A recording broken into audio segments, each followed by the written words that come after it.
Hi, I am Dr. Daniel Haizel.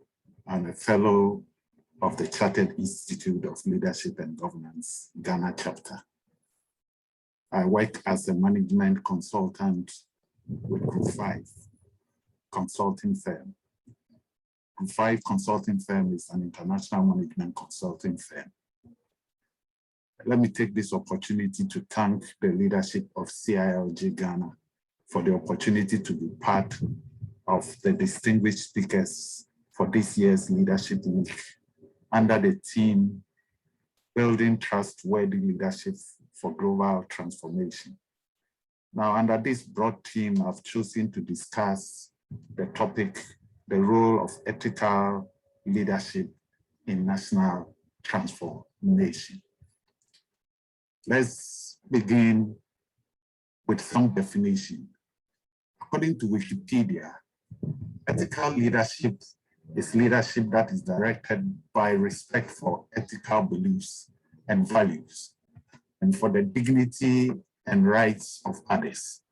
It is related to concepts such as trust, honesty, consideration, charisma, and fairness. Ethics is concerned with the kinds of values and morals an individual or society finds desirable or appropriate. Furthermore, ethics is concerned with the virtuousness of individuals and their motives.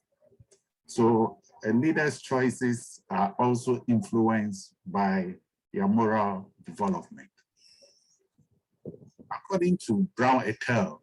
205, they define ethical leadership as the demonstration of normatively appropriate conduct through personal action and interpersonal relationship, and the promotion of such conduct to followers through two-way communication, reinforcement, and decision-making. What's the difference between ethical leadership and other leadership styles? Though conceptually, the two seems to be close and partly overlap. But when we look at other leadership styles, such as transformational leadership, spiritual leadership, and authentic leadership, vis-a-vis ethical leadership, you will find out that ethical leadership is unique in its style, and one can notice some differences. The most apparent differentiating feature is that ethical leadership focuses on setting of moral standards and moral management. And this is what sets it apart from transformational leadership, which focuses on vision and values. Spiritual leadership focuses on hope and faith. Additionally, the nature of ethical leadership lies in the awareness of others and not of the self, thus differentiating it clearly from authentic leadership. Why is ethical leadership essential? From a collective perspective, leaders can inspire those around them to behave ethically by setting an example and giving the direction for ethical behavior. Others will observe and act similarly when they see leaders set ethical standards and behavior. In this way, ethical leaders can positively influence many others, presenting them with a set of action that they can adopt for the greater good. When you look at it from a personal perspective, being an ethical leader is essential for credibility and reputation. Behaving unethically may heavily damage a person's or a company's brand. Moreover, unethical behavior often deteriorates one's self-esteem, leading to suboptimal outcome and missed opportunities to express one's full potential. There are certain elements that define ethical leadership, and I have identified 6 of them here that I want us to look at and discuss. The first one is honesty. Honesty makes ethical leaders worthy of the trust others place in them. It means that leaders commit to presenting facts as they are and playing fair with competitors and communicating honestly with others. The second element is justice. To be fair means to treat everyone equally, offer opportunities with no favoritism, and condemn improper behaviors and manipulations, as well as any other action that could harm someone. So ethical leadership is defined by the element of justice. Number three is defined by the element of respect. Ethical leaders respect others around them, regardless of their position or identifying characteristics. This means they listen to each stakeholder, foster inclusion, and they value diversity. The fourth element is integrity. Integrity is shown when values, words, and actions are aligned and are consistent. It is not enough to talk the talk. One has to walk the walk and demonstrate integrity. The fifth element that defines ethical leadership is responsibility. Responsibility means accepting to be in charge, embracing the power and duties that come with it, and always responding and being present in challenging situations. The sixth is transparency. Transparency concerns mainly the communication with all stakeholders. It means speaking an open dialogue, accepting feedback, and disclosing the information others need to deliver their work. So these 6 elements define ethical leadership. Now let's consider the traits of an ethical leader. According to Lao Tzu, the best way to do is to be. And so these are the traits that we can consider when we are looking at ethical leadership. Number 1, ethical leaders know their internal compass and values. What we mean by that, knowing oneself is the first trait an ethical leader has to possess. By knowing their values and principles, they can make them visible to others and take positions and solidly enter negotiation. The second trait we want to consider is that ethical leaders have consistent ethical behavior. Reputation is built on repetition, and ethical leaders know that. Leaders are vulnerable as the trust that people place in them can quickly fade if they misbehave, no matter how well they have behaved in the past. So leaders have to send continuous signals to show people they can continue to trust them. The third trait of an ethical leader is that they do not tolerate deviation from ethical code. If someone acts against the code of conduct, the leader does not, and then the leader does not take action, this may signal that the code of conduct is not important. Now, ethical leaders do not make exceptions in this area, and they immediately signal which behaviors are not tolerated.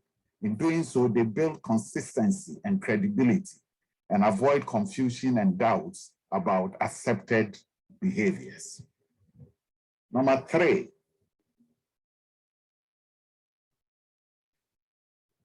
they do not, that is what I just said, they do not deviate from ethical code. So let's look at number 4. The fourth trait of an ethical leader is they raise their concerns even if it is unpopular. Ethical leaders know that overlooking important details may cause significant damages. They carefully observe situations to identify potential issues. When facing doubt or a dilemma, ethical leaders raise their concerns, even if this means slowing things down or generating more work. The 5th trait that we want to consider is that ethical leaders admit mistakes and share a recovery plan if needed. If things do go wrong, ethical leaders do not hide or minimize what happened.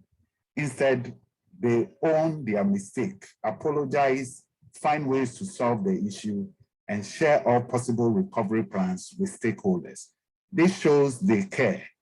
They are doing what is in their power to improve an unfortunate situation. Number 6, ethical leaders are willing to assume full responsibility. As Napoleon Hill states, the successful leader must be willing to assume responsibility for the mistakes and the shortcomings of his followers. If he tries to shift this responsibility, he will not remain the leader. If one of his followers makes a mistake and shows himself incompetent, the leader must consider it as he is the one who has failed. So lack of responsibility in organization leads to ineffectiveness, confusion, inaction, and a waste of time and resources. Ethical leaders hold themselves accountable. They take charge and shape and present the future through words and deeds. The 7th trait, ethical leaders act with fairness. Leaders have to face many decisions and negotiations. Their behavior clearly favors long-term wins over short-term gains. It also supports meritocracy and fair treatment of every individual, regardless of status, ethnicity, age, or any other potential factor of discrimination. So ethical leaders act with fairness. The last and not the least, ethical leaders act with integrity. They walk the talk. They practice what they preach, and their values, words, and deeds are aligned and visible to everyone. If they would not hold themselves to the same standard they present to others, their credibility and reputation will suffer. Leading by example is a choice of consciousness and requires daily focus, but it pays off like nothing else. I want us to consider ways in which ethical leadership affects an organization. The first I want us to consider is that when we have ethical leaders in the helm of affairs, it increases a sense of belonging. When a company values the individual, values and individual values are aligned and ethical principles are adopted, everyone's general well-being will increase.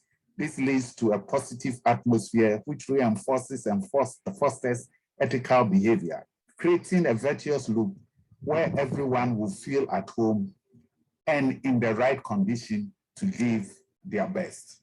Secondly, it improves relationship with customers. Customers will feel they have made a good decision to work with your company when they perceive and witness ethical leadership and cultural values. This will encourage them to continue doing business with you, while also boosting your reputation as one of the fair players in the market. Number 3, respect from society and communities. Organizations that have ethical leadership, organizations that are led by ethical leaders set good example for others, and they are respected and valued as a result of this. These are the types of companies people want to work for and do business with, and they emulate in their own companies.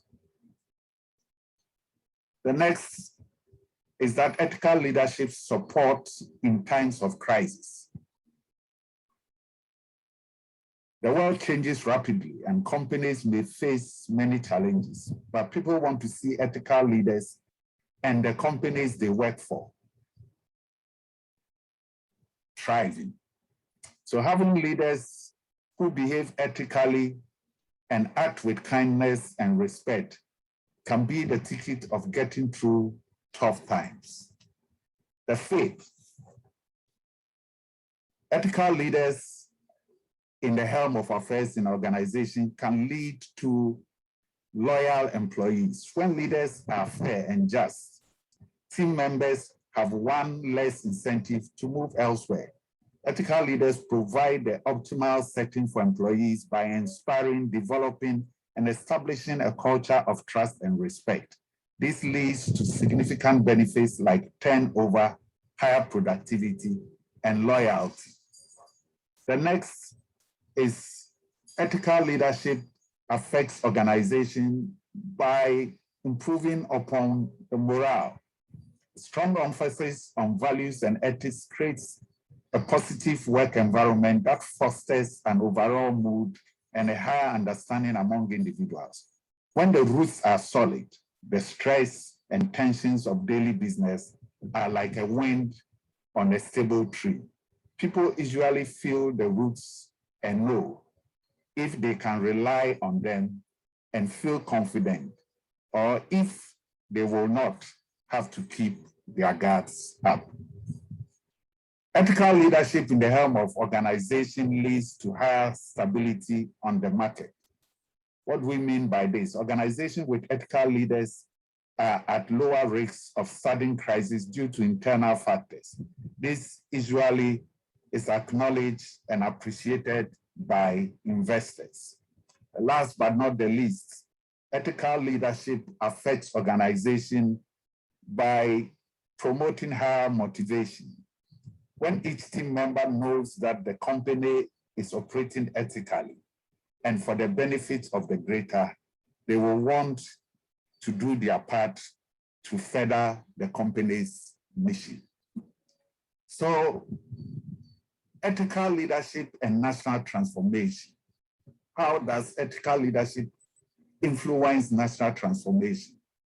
National transformation is a construct of two words, national and transformation. National has to do with central government of a country, shared by the whole people. Transformation, on the other hand, means act of incremental changes. Precisely, transformation is all about positive change and development within and around a being. And in this case, the being we are referring to is a nation.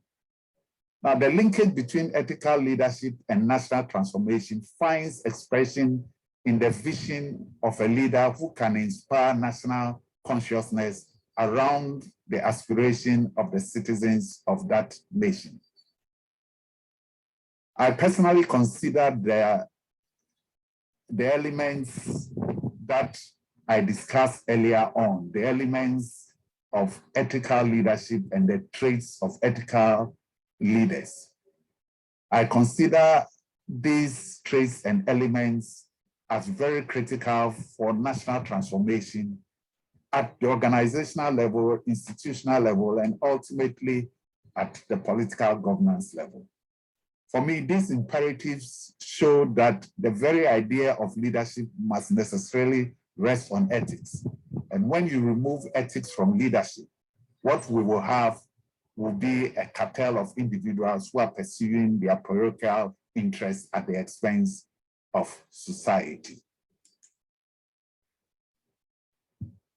Singapore, under the leadership of Lee Kuan Yew, provides us with a classic example of the role of ethical leadership in national transformation. The country has achieved remarkable feats in education, technology, and industrialization, which has promoted national transformation that they are witnessing today. When we come to Africa, mention can be made of Rwanda under Paul Kagame, who by ethical leadership has led Rwanda, which was torn apart by genocide instigated by ethnic rivalry, to rewrite her story. And it is today making progress that is attracting global attention. So I'd like to conclude by considering a case study of an ethical leader who brought national transformation. And I'd like to focus on Lee Kuan Yew. Lee Kuan Yew was born on the 16th of September, 1923, and he passed away on the 23rd of March, 2015. Born Harry Lee Kuan Yew is often referred to by his initials, LKY. He was a Singaporean statesman and a lawyer who served as Prime Minister of Singapore between 1959 and 1990, and the General Secretary of the People's Action Party between 1954 and 1992.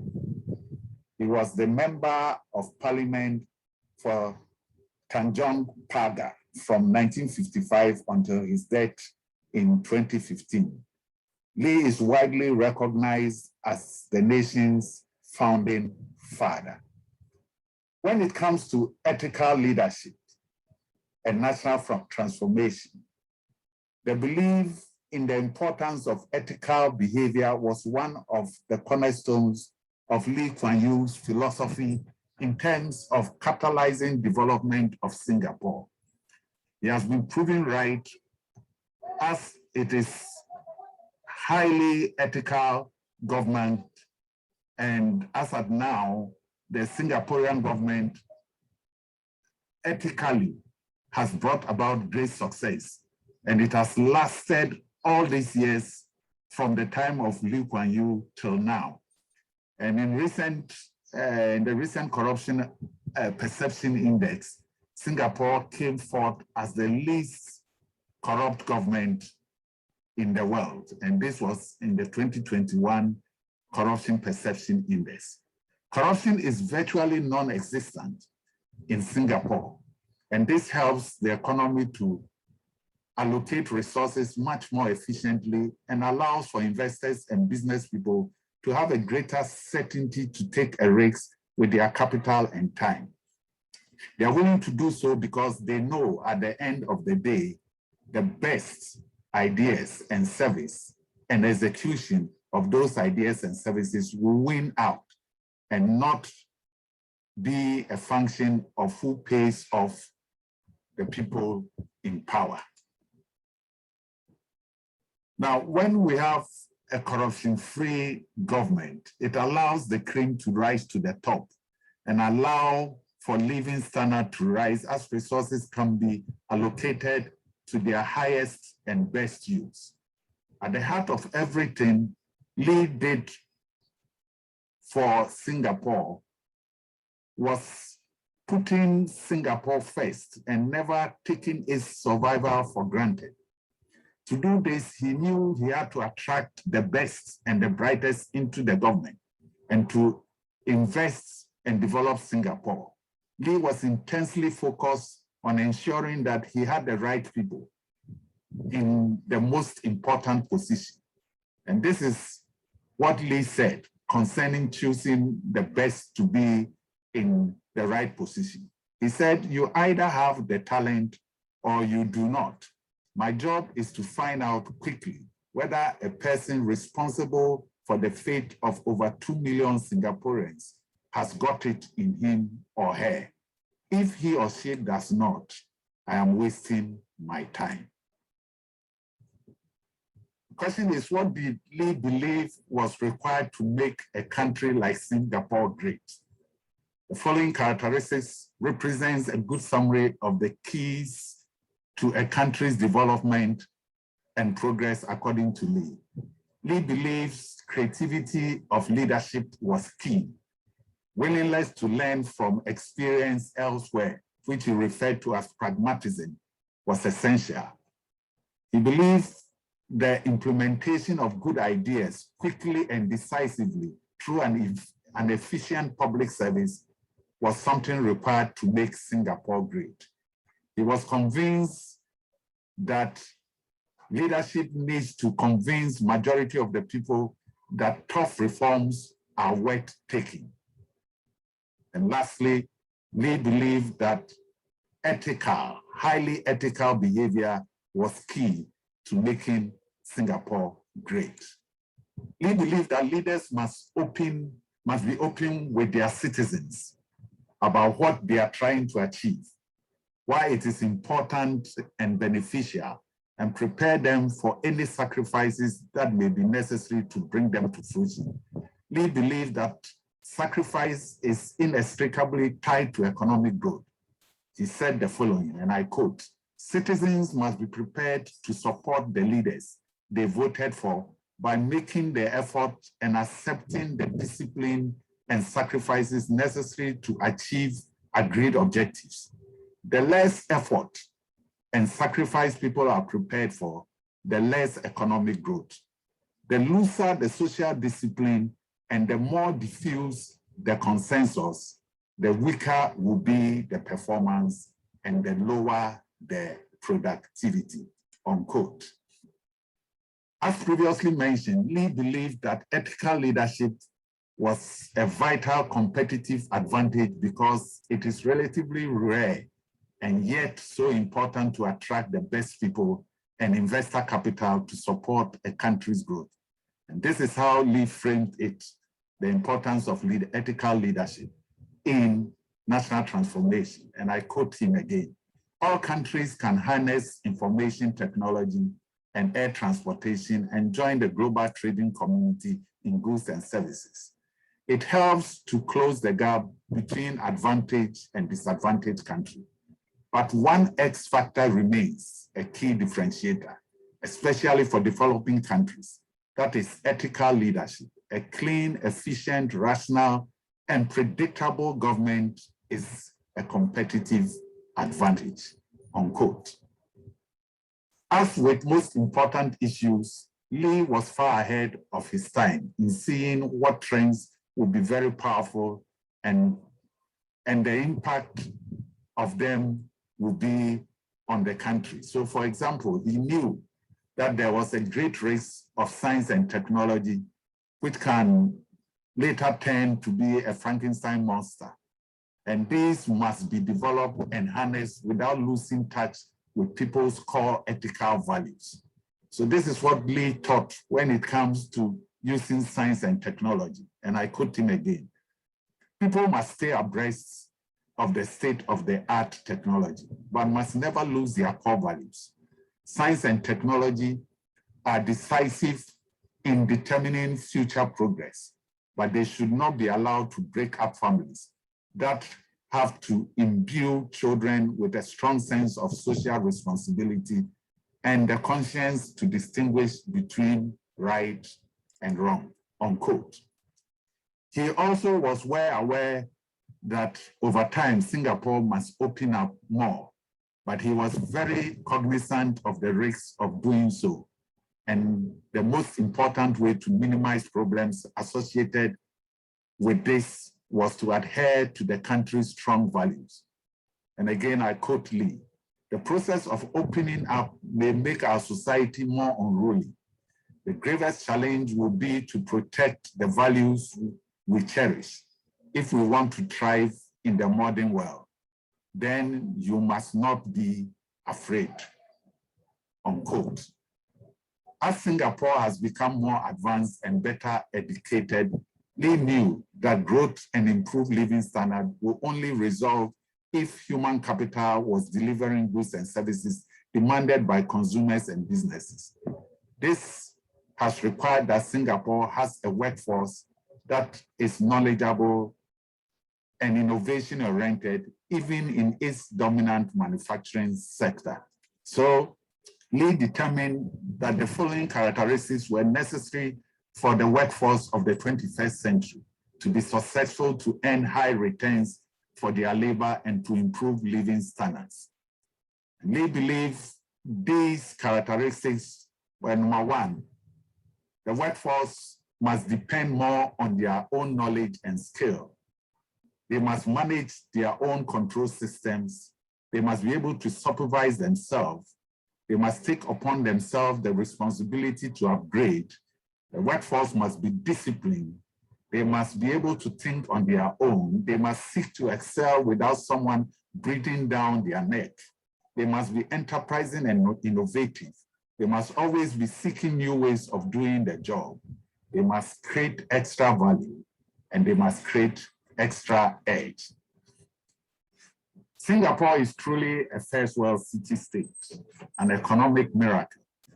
It has a very high quality of life, one of the world's largest sovereign wealth funds, a very well-educated multicultural population, and a great future.